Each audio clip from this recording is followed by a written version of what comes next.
یو علاقه کې وی مسجد چې دین هغه کې سکارو مسجد جوړېده په یو علاقه کې نو دا څه جمعې ورځ وه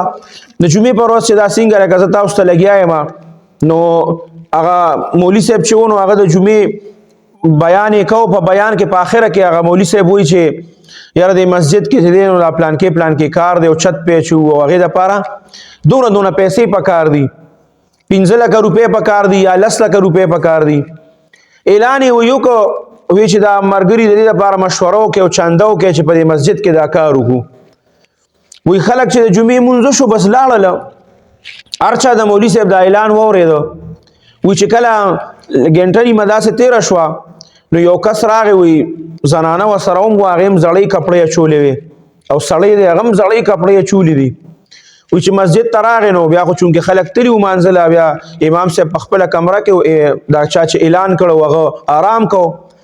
وی دا زنانه او دا سړی چې کم دی نو راغی د مسجد خادم ورته وی ولې څه کوې نو مونږ خو چې هم د چا داسې خیرنې کپړې ووینو او مونږ وایو چې دا غریب دی نو بیا په هغه باندې خپله ټوله غوسه وباسو نو خادم ورسره په داسې لهجه کې لګیا ولې څه چل دی څه کوې او دوی یاره هغه امام صاحب سره همکار دی هغه دوی د امام صاحب د آرام ټایم دی تاسو ځئ او تو یاره امام صاحب اوس په دې مانځه کې یو اعلان وکړو د هغې په باره کې ورسره څه خبره کوو نو بس هغه لاړه چې د هغه اعلان خبره یې وکړه نو لاړه هغه امام صاحب له امام صاحب ته وایي چې دغه شان څوک راغلي دي او شلېدلې او زړې کپړې یې چولي دي او وایي چې امام صاحب اوس اعلان وکړو د پیسو دپاره په مسجد کې کار کوو د هغې په باره کې راغلي یو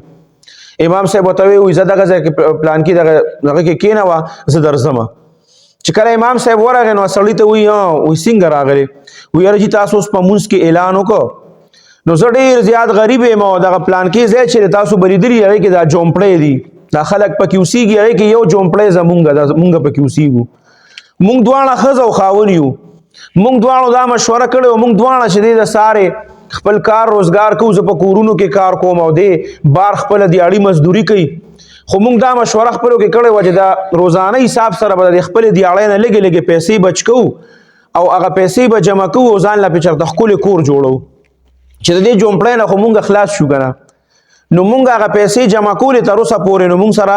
تقریبا یو 15 لکه روپۍ خوشه جمع شوي دي خو چونکې تا اعلان وکړو چې په د الله په کور کې کار دی او په مسجد کې او هغه د 4-5 لکو روپو کار دی د هغې دپاره د چندې اعلان دی وکړو نو بس وی مونږ زه چې لاړم نو د خپلې کور والا سره مې صلاح وکړه ما ورته ویل چې ګوره د الله په کور کې کار دی مونږ کور دی جوړ نه شي مونږ په دې جومپړۍ کې یو 4-5 کاله نور هم تیر کړو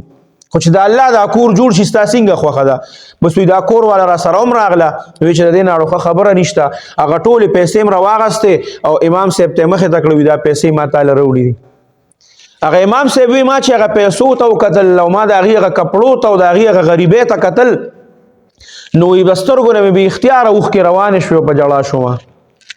او چې څنګه وی په جړا شومه نو ما ډایرکټ چې دی نو هغه محلې چې څونه مشران وو هغې پسې مې رنګونه وکړه او رو مې غوښتل تاسو مسجد ته راشئ یو ډېره اهمه مسله ده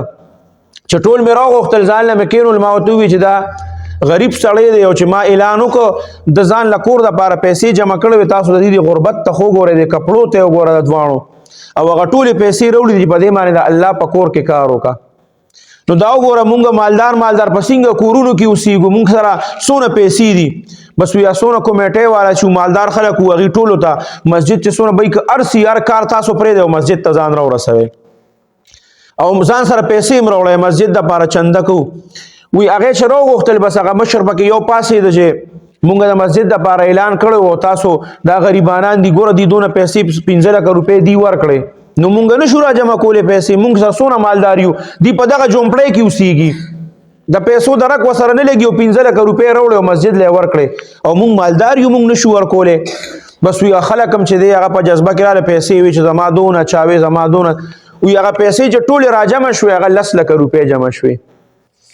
چې 10 لکه روپۍ راجمع شوې که نه بس وی دا مشر چې دی وی دی امام صاحب له لاړه ورته وی چې د جومات د کار دپاره دی خپلې پیسې ورکړې او دا اوس دا کمې پیسې چې راوستې الله که نه دا الله د دې دپاره راوستې ورکړې 15 لکه روپۍ وې د مسجد دپاره او راټولې 10 لکه روپۍ شوې امام صاحب ته وی دا د کس ته ورکه چې دی پې ځان له کور جوړ کړي په غربت کې هغه د الله د رضا لپاره د صدقې نیت وکړه، د مسجد لپاره 15 لک روپۍ ورکړې، په هغه مجلس کې ورته 10 لک روپۍ راټولې شوې او هغه ورکړې، ویې لاړ شه ځان له پې کور جوړ کا.